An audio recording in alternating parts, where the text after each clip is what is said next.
Vítajte. Dnes sa pozrieme na pár čerstvých, zaujímavých vecí z oblasti umelej inteligencie. Mení sa nám tu spôsob práce s obrázkami aj s informáciami.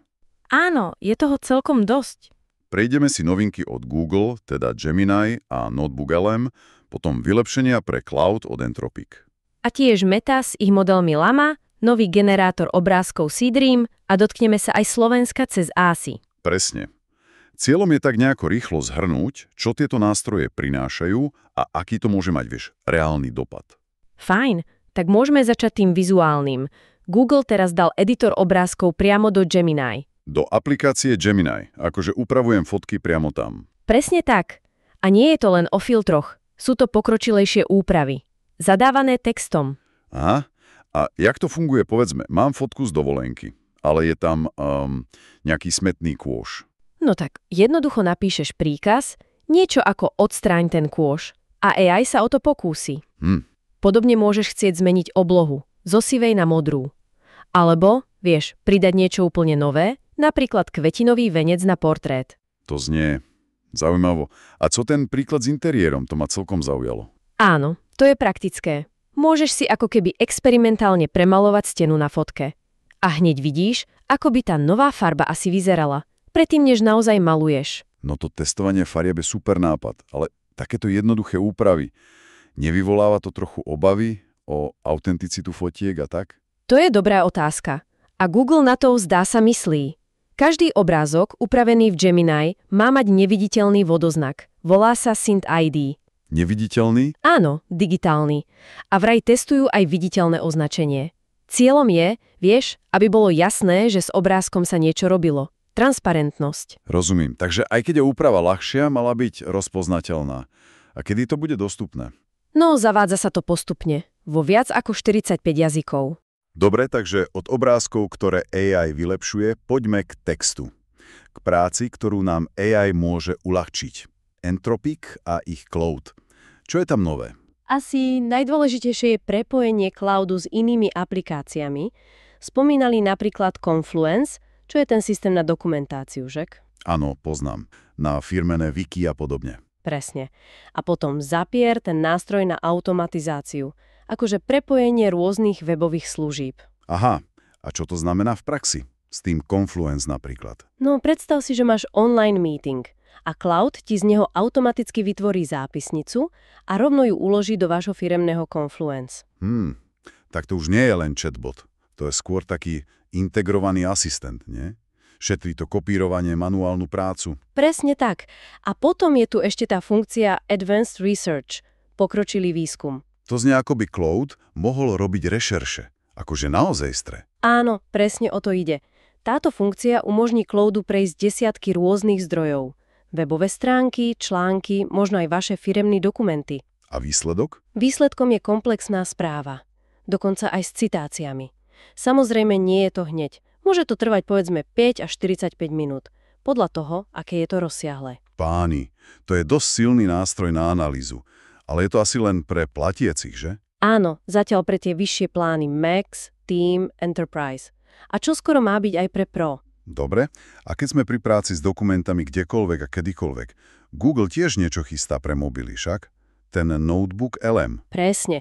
Notebook LM, ten nástroj na analýzu a sumarizáciu dokumentov, prichádza na Android a iOS. Malo by to byť spustené niekedy okolo 20. mája. Čiže bude môcť analyzovať PDF-ka a robiť si poznámky priamo v mobile? Áno, presne to. Pracovať s nahratými dokumentami, robiť súhrny, pýtať sa na obsah a dokonca generovať také krátke audioprehľady, ako keby AI podcasty o tvojich dokumentoch. AI podcasty o mojich dokumentoch, to znie futuristicky, ale mobilita týchto nástrojov je určite trend. Jednoznačne. Dobre, ale vráťme sa ešte na chvíľku k obrázkom, lebo tam sa dejú tiež neuveriteľné veci. Spomínali sme Seedream 3.0. Čo je na ňom také špeciálne?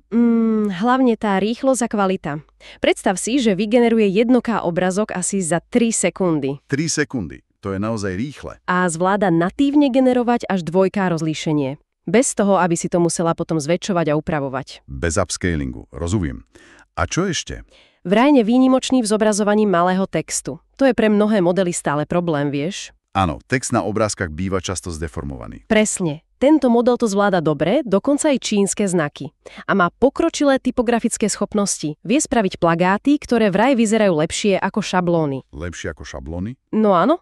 A k tomu hyperrealistické portréty. A je flexibilný, čo sa týka pomerov strán obrázka. Takže nie divu, že skončil prvý v tom rebríčku Artificial Analysis Image Arena. Tá rýchlosť a detaily, hlavne ten text, to je pôsobivé. Tá hranica medzi AI a realitou sa fakt stiera. A čo je zaujímavé, tento pokrok nie je len pri tých uzavretých modeloch. Obrovský záujem vidíme aj o open source. Ako napríklad? Napríklad Meta. Nedávno oznámili, že ich AI modely Llama majú už 1,2 miliardy stiahnutí. Počkať, 1,2 miliardy? To je šialené číslo. Čo to vlastne znamená? No znamená to obrovský nárast záujmu vývojárov. Ešte v decembri to bolo okolo 650 miliónov. Čiže takmer zdvojnásobenie za pár mesiacov. Wow. Ukazuje to, ako rýchlo si firmy a jednotlivci osvojujú tieto otvorené modely, experimentujú s nimi, stavajú na nich nové veci. Open source je v AI čoraz dôležitejší. Je skvelé vidieť, ako sa to hýbe vo svete, ale je fajn spomenúť aj niečo domáce.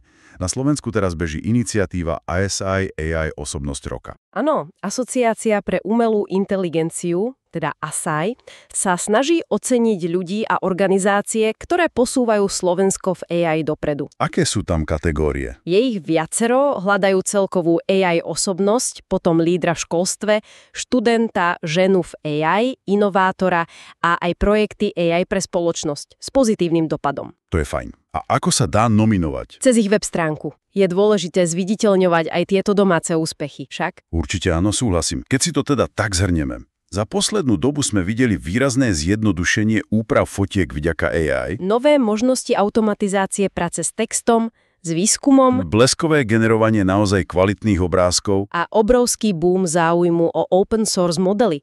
Tie inovácie prichádzajú fakt rýchlo. Presne. A možno taká myšlienka na záver. Skúsme si predstaviť, čo by sa stalo, keby sme spojili nástroje ako ten vylepšený cloud, schopný robiť hĺbkový výskum, spracovať veľa informácií.